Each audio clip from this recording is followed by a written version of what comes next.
Gen X's money secrets, the psychology behind their choices. Here's something that will mess with your head. The generation that watched their parents get laid off in the 1980s recessions, that graduated into a job market where downsizing became a verb, that saw the dot-com bubble implode and then watched their home equity vanish in 2008. That generation, Generation X, now controls more wealth than baby boomers did at the same age.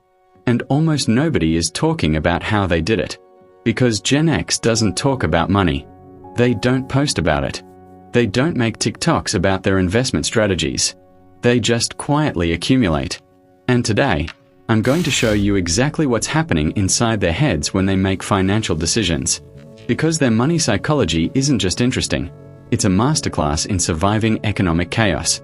Let's get into it. The invisible generation. Before we can understand how Gen X thinks about money, you need to understand something fundamental about who they are. Gen X, born roughly between 1965 and 1980, got the nickname the Forgotten Generation for a reason. Sandwiched between 76 million boomers and 83 million millennials, they number just 65 million. Marketers skip over them. Headlines ignore them. Think pieces pretend they don't exist. And here's the twist. Gen X prefers it that way. This is a generation that came home to empty houses. Their parents were the first dual-income households en masse. The term latchkey kid was invented for them. They let themselves in after school, made their own snacks, did their own homework, and figured things out alone. That childhood, that radical self-reliance forced upon them at age 8, 9, 10, became the foundation of everything they believe about money. Because when you grow up being told, figure it out yourself, you internalize something powerful. Nobody is coming to save you. Not your parents. Not your employer. Not the government. Not the economy. You are the only safety net you will ever have. Now, this might sound bleak, but here's what's fascinating. This belief system didn't make Gen X cynical or hopeless. It made them strategic. It made them adaptable. And it made them absolutely ruthless about building financial independence. Let me show you how this plays out in their actual behavior. The skepticism engine. Gen X has a superpower that doesn't get enough credit. They trust nothing at face value. Think about what this generation witnessed before they turned 30. They watched the Challenger explode on live TV in their classrooms. They saw their parents' jobs for life disappear overnight when corporations discovered layoffs could boost stock prices. They witnessed Enron, WorldCom, and the parade of corporate scandals that proved the adults in charge were often lying, cheating, or incompetent. This created something psychologists call healthy skepticism. But honestly, it's more like a finely tuned BS detector that runs constantly in the background. And this skepticism shapes every financial decision they make. When a financial advisor pitches a product, Gen X's first thought isn't "sounds great." It's "what's in this for you?" When an employer promises future benefits, Gen X doesn't count on them. They assume the rules will change, the company will restructure, or the promise will evaporate. When the market hits all-time highs and everyone's celebrating, Gen X is quietly moving money into safer positions, because they've seen this movie before.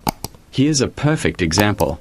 Studies show Gen X maintains higher cash reserves than both boomers and millennials, even when interest rates make cash a losing proposition to inflation. Traditional financial advisors look at this and say irrational behavior. But is it? Gen X remembers 2008. They remember watching neighbors lose homes, friends lose jobs, and portfolios lose half their value in months. They remember that the people who survived that chaos weren't the ones with optimized portfolios, they were the ones with cash. So Gen X keeps cash. Not because they don't understand opportunity cost. Because they've learned, through brutal experience, that liquidity equals options. And options equal survival. This isn't irrational. It's trauma-informed financial planning. The stealth wealth phenomenon. Here's something that genuinely confuses younger generations about Gen X. They have money, but you'd never know it from looking at them. This is what researchers call stealth wealth, and Gen X practically invented it. While millennials and Gen Z document every purchase, every investment win, every financial milestone on social media, Gen X is driving a 7-year-old Honda, wearing clothes from Target, and sitting on a net worth that would shock their neighbors. Why? Part of it goes back to that latchkey kid independence. When you grew up figuring everything out alone, you didn't develop the habit of announcing your achievements. You just handled things quietly. But there's a deeper psychological layer here. Gen X came of age during the greed is good 1980s, watching Wall Street excess, flashy consumption, and status symbols everywhere. They saw the hollowness of it. They watched people leverage themselves to the eyeballs to project success, only to collapse when the music stopped. And they made a collective, largely unconscious decision. That's not us. For Gen X, wealth isn't about display. It's about security. It's about options.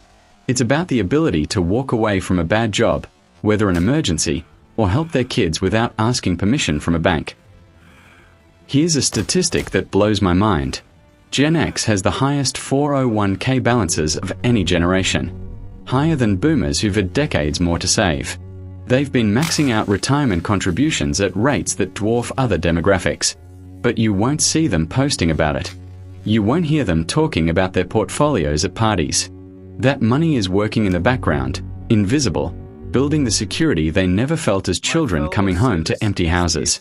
There's something almost punk rock about this, if you think about it. In a culture that screams, "Look at me," Gen X's financial statement is a middle finger to the whole performance. We don't need you to know. We don't need your validation. We are good. The sandwich generation squeeze. Now let's talk about the pressure cooker Gen X is living in right now, because it's genuinely unprecedented. They call it the sandwich generation, and here's what it means in practice. Gen X is simultaneously supporting aging boomer parents who are living longer than any previous generation, often with mounting healthcare needs and sometimes inadequate retirement savings, while also supporting millennial and Gen Z children who face housing costs, student debt loads, and economic headwinds that keep them financially dependent longer than any previous generation of young adults.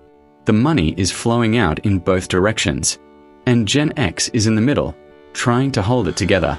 Studies show that over half of Gen Xers are providing financial support to either aging parents or adult children, and nearly a quarter are supporting both simultaneously.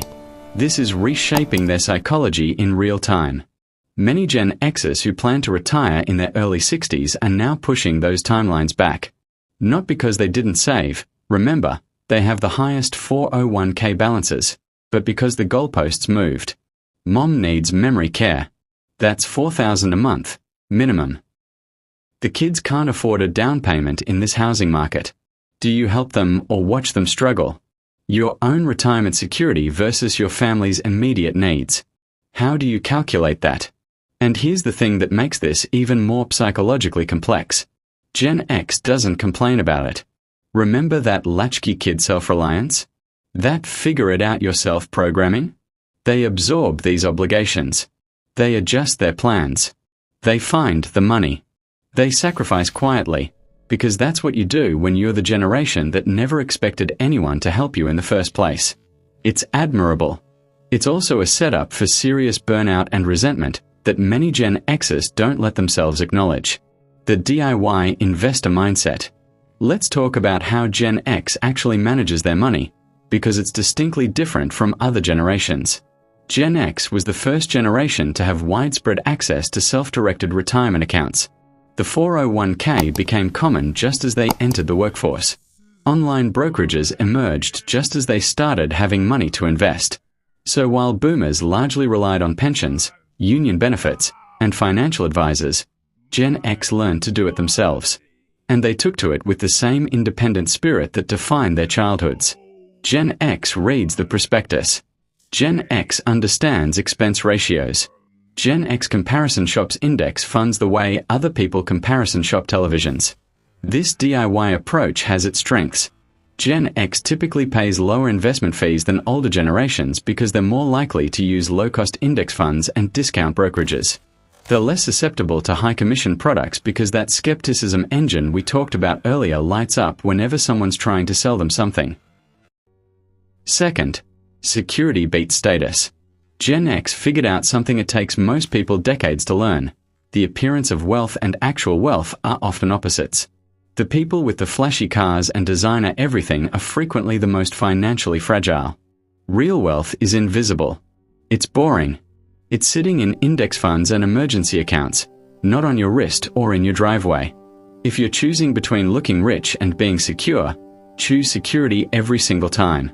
Third, self-reliance is power, but asking for help isn't weakness. Gen X's independence is genuinely impressive, but even they sometimes take it too far. There are situations where expertise matters, where collaboration beats solo effort, where leaning on others is the smart play. The goal isn't to do everything yourself, it's to be capable of doing things yourself if necessary. There's a difference. Fourth, and this is the big one, financial psychology matters more than financial knowledge. Gen X didn't build wealth because they knew secret investment strategies. They built wealth because their life experiences created a psychological framework, skepticism, patience, stealth, resilience, that supported good financial behavior over decades. Your own relationship with money is shaped by your own experiences. Understanding those psychological patterns, where they help you and where they hurt you, is the real work of building wealth. Gen X isn't getting profiled in financial magazines. They're not trending on social media. They're not being studied in business schools as a model demographic. They're just quietly doing what they've always done, handling things themselves, trusting their own judgment, building security in the background. In a culture obsessed with visibility, there's something almost radical about that. And maybe that's the ultimate money secret Gen X can teach us. The most powerful financial moves are usually the ones nobody sees. If you found this useful, drop a comment letting me know what generation you're from and what money lessons you've learned from your own experiences. I read every single one. And if you want more deep dives into the psychology of money, hit that subscribe button. I'll see you in the next one. My power, my money, and no one takes it from me.